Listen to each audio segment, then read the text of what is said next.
Most of you may not remember or even know, but in the early 90s, there was a live action Super Mario Bros. Movie. This movie was, for lack of a better word, fucking insane. This movie's not for everybody because its creators took the source material and asked, why don't we give this movie a Looney Tunes meets an industrialized hellscape feel? At least for me, it fucking worked. The Mushroom Kingdom is depicted as some goddamn dystopian nightmare. There's overcrowding, there's fungus, there's pollution, and King Koopa is portrayed as some kind of well-dressed dictator. This movie is bonkers. And in this movie, Samantha Mathis is fucking hot. It's probably the first movie to kickstart my love for cyberpunk, dark fantasy, gothic genre. Now, the one thing to remember is that this is the first American adaptation of a video game franchise. So this was all uncharted territory. Why am I even bringing this up, you ask? Well, the other night I went down the old internet rabbit hole. This time it was on IMDb.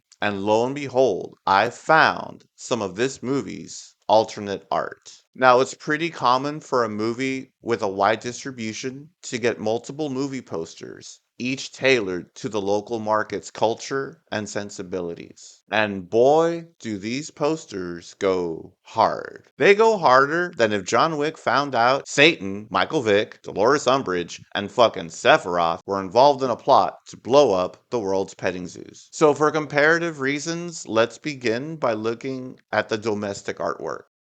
So in this one here, it's very standard American art. They go with the whole less is more approach. You have Mario and Luigi posing and they're forming the letter M, fucking iconic. And there's just enough here to tease the viewer. Case in point, the goddamn boots. The cyberpunk boots. It entices people because it shows just enough. It emphasizes the characters, nothing more. Then you see art like this. Now, I don't know any of these other languages here, so I'm just going to make my best guess. If I am wrong, by all means, please correct me in the comments. So as you can see here, this movie poster does give away a substantial amount more information. First off, these are the goddamn Goombas. And in the movie, their origin story is fucking nightmare fuel. Suffice it to say, their role in the movie was really only about slapstick humor. They didn't really contribute anything substantial to the overall plot, but you wouldn't know that by looking at this movie poster here. These Goombas look ready to send Mario back to Brooklyn in a jewelry box. And that's scary. This poster also alludes to several smaller but important scenes through the movie. And for whatever reason, they made Koopa extra handsome here. And then there's this one.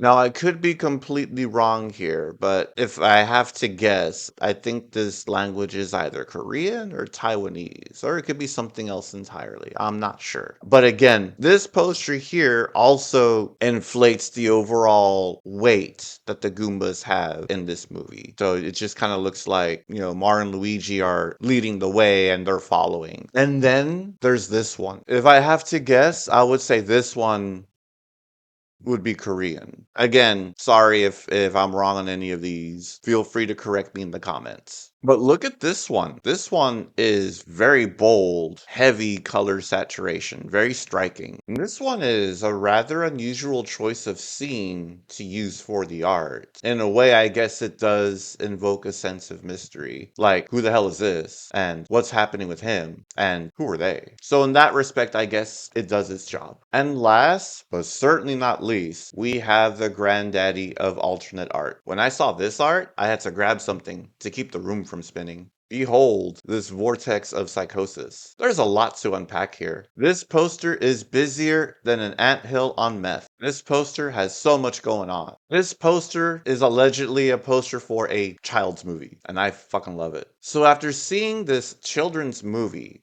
the designer of this poster probably said, hey, let's take some acid. Unironically, I want to see what this movie's about. So in the upper corner there, you do see some dinosaurs. That's actually Yoshi, by the way. Dinosaurs, they do kind of play a role in the overall plot, so you have that. I don't even know who this guy is. I'm not even sure that happened. Either way, I'm not about to fuck with him. I think of all the movie posters so far, this one has to be the one that made the Goombas the most terrifying. Now, if you want an unserious, goofy, wild take on a video game that you grew up on, this movie might be for you.